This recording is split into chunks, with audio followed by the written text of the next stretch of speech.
Hello all, welcome to another endgame study of the Solving Other Studies to Improve Chess Calculation series. This one was composed by Paul Heuacker. I have already covered one of his studies before on the Solving Studies to Improve Chess Calculation series. This is harder. At first, when I saw this one, I thought, okay, this is a white to play and to draw. And suddenly I see, okay, this is a white to play and win. How? And so this triggered the curiosity to go and work the position until the end, which was very fun. So now it's your turn. So as always, I suggest you watch the guide if you haven't, so you are better prepared for the practice. And the main countdown of 10 minutes, so you can go and go deep and try to find the solution. And then on the end of the countdown, or if you jump there directly there, I will start with you the guided solution.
And here we are, and of course the position is very hard because at first we see, okay, the queen is attacking our both rooks, the rook is attacking the other rook. Even if I take the queen, well, I lose a rook, and then black has 2 pawns and a knight, okay, it can lose one, but nevertheless it's going to be a loss for black, very easy. So not even for a draw, it's really hard position. Of course, on these situations we need to go to forced moves, but of course going to a direct check on g1 doesn't work because the queen just grabs the rook, of course. So the other two possibilities are easy to find for the candidate moves, which are to go with the rook and go along the c file to check the king. Of course, there is only one way to do it, and the correct one is to go with the rook to c6. So we need to bring the h6 rook to c6, checking the king. Okay, before going over there, let's see why the other rook doesn't work. Of course, over here, the king needs to come to d1, because if it goes to the other side, well, it works again. So we would be able to checkmate it, but black, of course, it's going to go to d1, and now we can't force it anymore. Of course, the kings are in opposition, so the idea is simple, is to try to checkmate the enemy king very fast before the pieces from black start their activity. So we need to go to the other side, probably going to threat rook a1 checkmate. But of course, this allows the queen to come to the game, checking our king. The king will need to move away, and of course, from there, well, it's a game only for black. It's going to be easy win for black. So this was not the first move. The first move was rook c8 check. Of course, over here it's easy to see that if the king comes to the side, well, this doesn't work. It's just going to be easy checkmate for white. So of course, black here is forced to go with a continuation of king d1. So now it's the first moment for you. 1 minute. Pause if you need more, and try to see what is the correct, brilliant move from here for white.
And yes, it's hard because, of course, if you went with moves like, for example, going with rook b5 to threat checkmate, well, this just allows black to start the piece activity with check, and so the king moves, and of course we are now going to be checked again. Now maybe the rook comes. This is just going to be a party, but just for the fun of black, so not working over here. And other possibilities, like for example using the other rook to threat checkmate, well, this is obvious. The queen just takes the rook. Notice that now we are going to check, and it looks like almost a checkmate, but the queen goes ahead, blocks the check, and even if the rook accepts, well, there are so much material for black that it is so easy to win that we won't need to do any more moves. So over here you need to find the brilliant one, which is to go with the rook f6 double exclamation mark. Brilliant one. Why? Because of course now if the queen takes one rook, then we get checkmate with the other. If it takes with f6, well, it will be a checkmate in two. So over here it's fun. And of course, if the king moves away, let's say for example the king, I don't have it many options over here, it goes to e1, well, of course we are going to simple check, and the king moves, and then I get checkmate anyway. So for black, things look hard over here, but black finds also a brilliant idea, which is to go with the queen e7, double exclamation mark, and black is ready to defend on the e1 square about the checks from the white rooks. So again, another minute for you. Pause if you need more. Find the correct continuation for white from here.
And basically, we have more or less two options.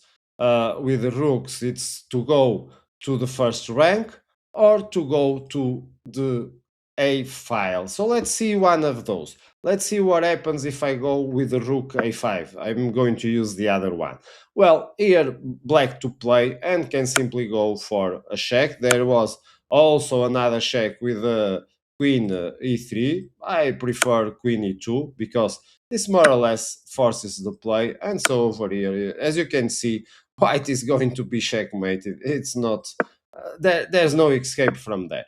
And of course, so now we need to decide, well, what is the correct rook to bring down on the bottom? And you need to find there is not the rook on the F file. Because over here, of course, the queen blocks. It's white to play. How can it force anymore? Well, not easy. So maybe bringing the other rook. But of course now rook e7 and the queen is also protected. And of course you can sack over here and over here. And in the end, it's white that is going to suffer an easy defeat again. So we can't use the F rook. So we need to use the G file rook. So we go to G1. Of course, now there are not many ways for black to continue, needs to block it. And the continuation for white, I could have stopped the clock, but don't need. We already know that the rook coming to the F1 square is not going to work. We already saw this position before. So the rook goes to A6. So the threat now is to checkmate on the other side, which is a clever move. Of course, black needs to defend this one, so brings the rook. The idea is to protect with the rook on c1. So the rook checks the king, we get that block. Now we need to decide, okay, we should go with taking the queen first or the rook first. This is not hard. If we take the queen, it doesn't work. So we get the king very close to the pawn, so it will guarantee a draw. It's not possible to defeat black king over here.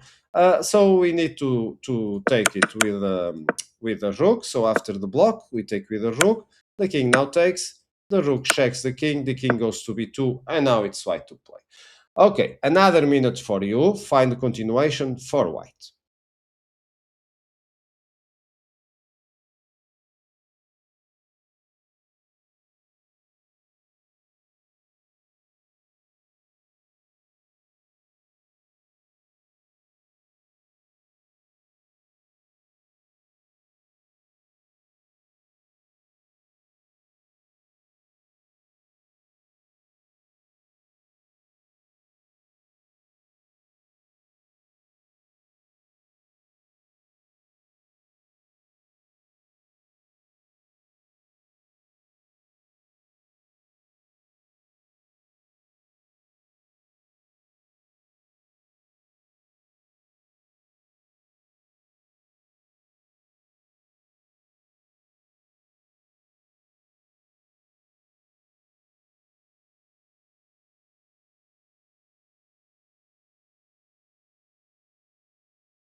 And now we are starting a second phase of this one, because until now we were facing against a superior material advantage from black with the queen and the rook, but now we are attacking a knight and a special dh pawn, so we need to decide how to go over here. And now I think it's a question more of technique, of knowing how to handle this kind of end games. And the correct one is to go with the rook e7, so we are attacking the knight first. So if the knight goes to b6, this makes it easy. We just go with rook b7, pinning the knight, and so grabbing the knight, and then we can go to the other side and grab the pawn. Of course, just for you to see, we can't go with rook h1 because the knight will escape, and now we are going to have this kind of defense, which is a draw. This is a draw, okay? So we can't go over there, so let's go with the rook e7, the only correct continuation. Of course, now, if the knight moves, as I told you, we just pin the knight, grab the knight, and then we have time to go after the pawn, so this just makes it easy for white. So the h pawn needs to move, so it advances to h3. And of course, now we go with checking the king. Notice that going to a7 attacking the knight doesn't work because the pawn will just go and threat to promote, so we need to take care of it, and we are going to just be able to draw. So we go with rook b7 check, the king goes to c1, and final minute for you, what is the correct move for white to go from here to the win until the end?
And we have gone already a long way. So now we need to just finish this one without many mistakes. I hope you haven't chose going with the rook a7, because this just allows black to draw over here. It just brings the knight out.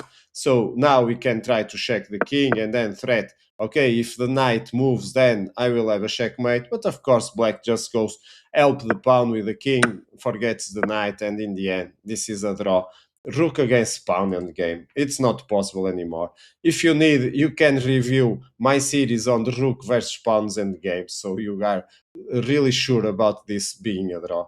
No need at the moment. So let's go with the correct one, which is to attack the knight, but from the b8 square. So now it's back to play. Of course, maybe the knight now moves away to c7. The rook pins the knight, so the idea it's the same. We are going to try to grab the knight before going after the pawn. Of course, over here the king will try to approach the pawn, but it's too late. It's going just to be an easy win after a while with a rook against the king. And so I hope you have enjoyed this one.